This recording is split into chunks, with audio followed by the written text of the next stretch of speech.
All right, before we will start, I want to introduce myself. And my name is Amy Nguyen.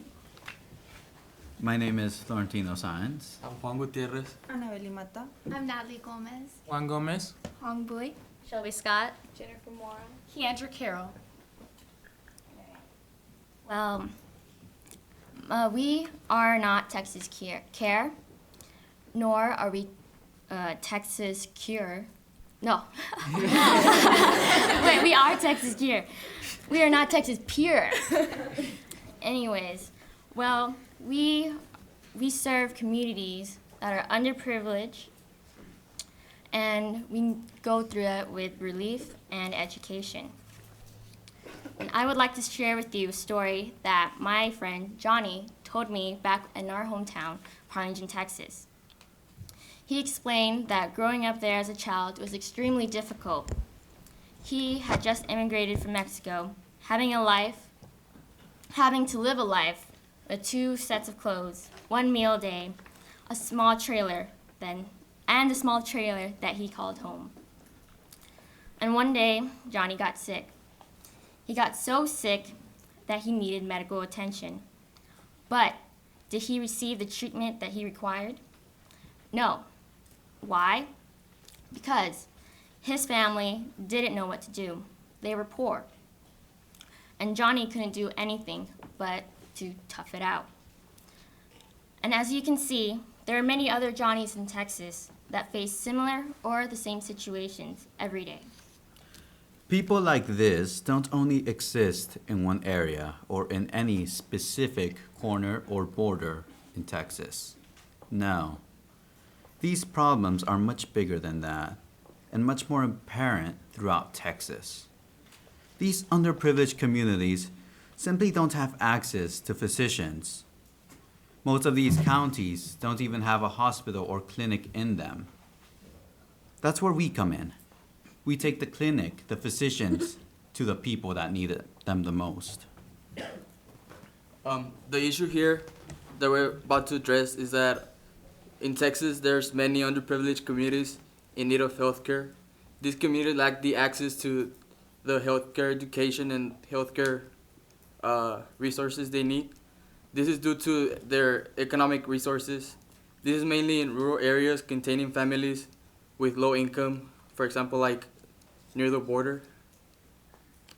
And as you can see in the graph above, the United States has a high poverty rate within children and minorities, which then leads to our problem. According to the HRSA, there is 1 physician for every 3,500 patients in underserved communities. This shows that there is an imbalance between professionals and patients. With our organization, we plan on improving underserved communities with access to mobile health care and preventative education, which will eventually lead into positive effects for the future. We are Texas Care, and our vision is to provide relief and education to underprivileged communities throughout Texas. We'll provide basic services such as immunizations and physicals and educate them on preventative health topics. And we really think that this makes our organization unique because we don't just provide one or the other. We're putting actions behind our words, and we're combining both of them. We're also innovative because we're a mobile organization, and we'll be traveling in RVs to these targeted areas and providing our services. Also, we'll be building long-lasting relationships with the people we visit with because we'll go back and follow up and ensure that they're using what we taught them to live healthier lives.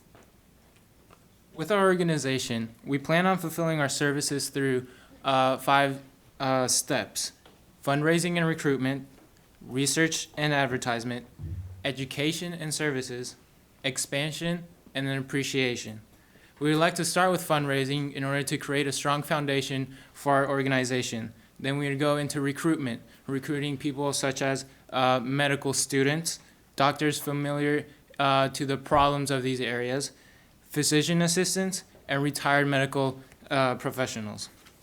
Then we're going to the research and advertisement step. We would like to research these areas to pinpoint specific issues that are affecting these areas in order to create a bigger impact. We would also like to advertise through various merchandise such as t-shirts and bracelets as well as social media such as radio, television, flyers, etc.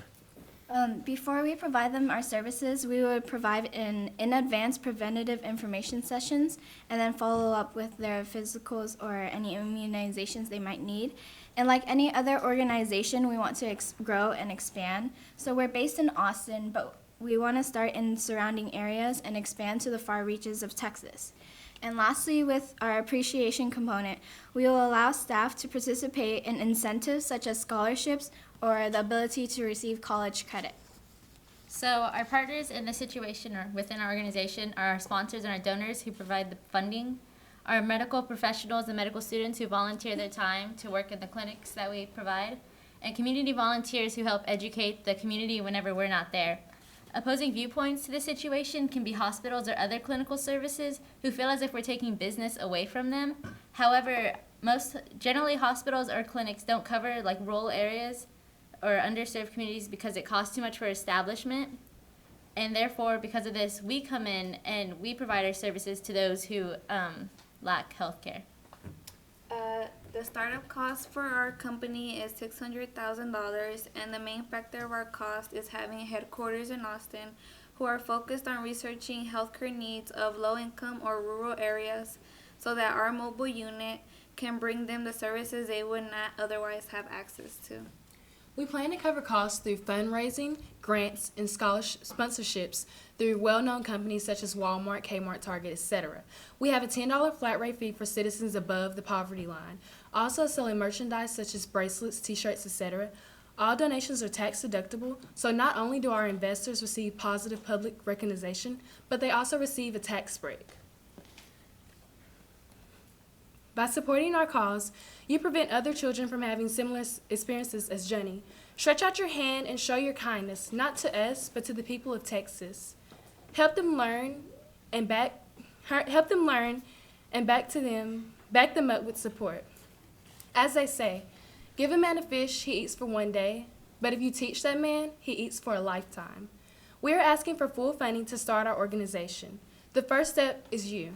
Thank you. Floor now open for questions.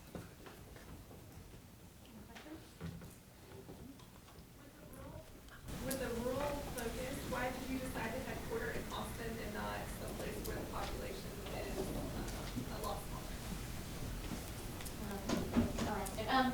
So our headquarters in Austin, generally, surrounding Austin, there's like underserved communities. Like it's not just rural, it's underserved like medically.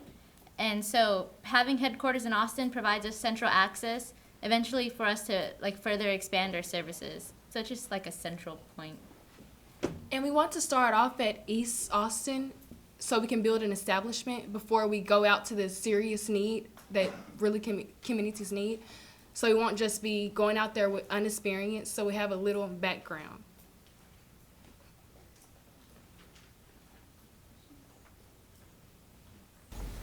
So you said that that for people above the poverty line, they would have a flat rate of $10. So what about the people under the poverty line? Those people, all their care will be free because of the Affordable Health Care Act that should be planned next year sometime probably.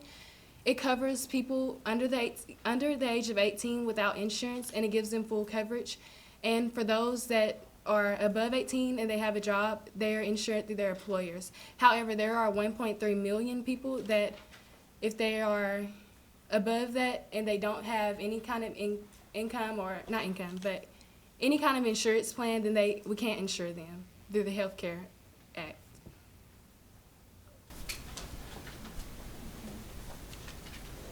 Okay, you said you're going to be traveling RVs. How do you think that's going to provide better care rather than going to a hospital? Well, we focus mainly on preventative health care. So our services, I'm sorry I can't see, but our services provide education. Like we're going to be teaching certain like sections of health. And we're also going to be providing like the kind of simple, not really simple, but just mainly general checkups and immunizations. So mainly our focus is not to like provide care. Well, it is providing care, but not like for preventative health. We want them to know more about health and kind of get them aware of the healthcare stuff. One time, Go for it. One plan for expansion, though, is that eventually, if we expand and we get enough RVs and resources, we'll start to plan on treating immediate care. And people who, let's say, come with the flu to us, will start carrying medicine to actually treat them. But for now, since we're barely starting off, we're focusing mainly on preventative care since it's really cheap, well, a lot cheaper than immediate care.